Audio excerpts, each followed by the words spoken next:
Welcome back. In response to ice in Minnesota, you may have noticed some people wearing red hats in protest. Those red hats have been popping up not just here, but across the world. As Heidi Wigdahl explains in this week's Behind the Business, it's because of a yarn shop in St. Louis Park. At Needle and Skein in St. Louis Park, you can rely on Wednesday nights for creation and conversation. Yeah.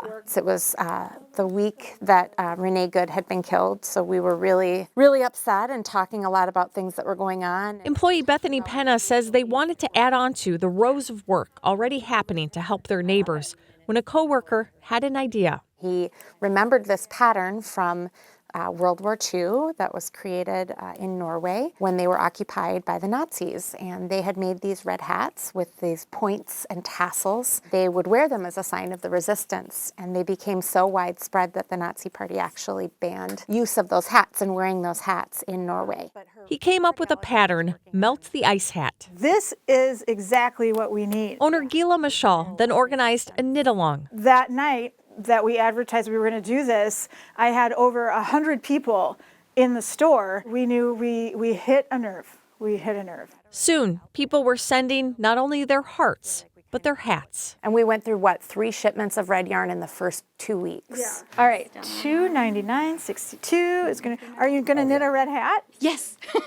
Thank you. The pattern alone, sold for $5, has been purchased by crafters in 43 different countries. This whole movement that it's become has raised over $700,000 for immigrant aid organizations. It boggles the mind.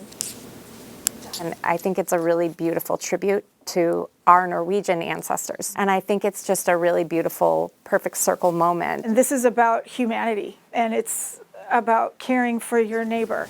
Their efforts have moved the needle. One hat's not necessarily going to make a difference, but all these patterns, all these hats, all these people, it's a movement. And that's something they're hanging their hat on. In St. Louis Park, Heidi Wigdahl, KARE 11 News. Among those charities that the company has donated to, they gave $325,000 to St. Louis Park Emergency Program, or STEP.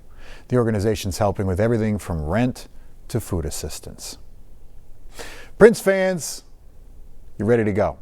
Tickets are now on sale for Paisley Park's annual Prince celebration. Next month marks the 10th anniversary of the singer's death. Can you believe it? 10 years. The full schedule has not been released yet, but it'll include concerts, a block party at the Minneapolis Prince mural, and panel discussions as well. The celebration runs June 3rd through June 7th. 2026 Winter Paralympics kicking off right now with the opening ceremony in Italy. And behind our star athletes are local organizations that help Paralympians to compete. Gordon Severson has more.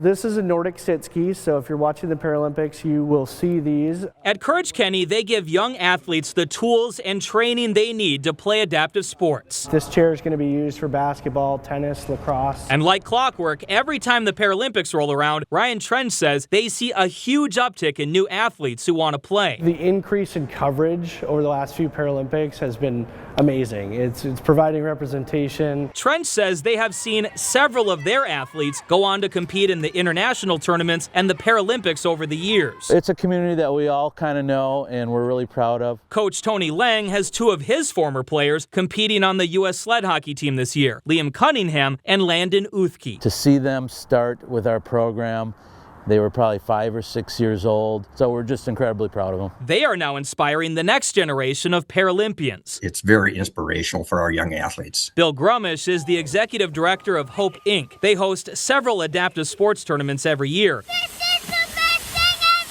including a sled hockey tournament this weekend in Moorhead. We have a few teams coming from the cities. We have a new St. Cloud team, a team from Minot, North Dakota, a team from Iowa coming. When he started Hope Inc. 20 years ago, he said they had just 5 kids signed up. They now have more than 300, and the Paralympics are a big reason why. It's a fantastic promotional piece to let folks know that even if they have a mobility challenge, there's opportunities out there. And here at Courage Kenny, they're thinking about hosting some watch parties so that the kids and adults they work with can see these athletes in action and they can dream of taking their game to the next level. Gordon Severson, KARE 11 News. Thank you, Gordy. Stick with us. We got more news and weather coming up after the break.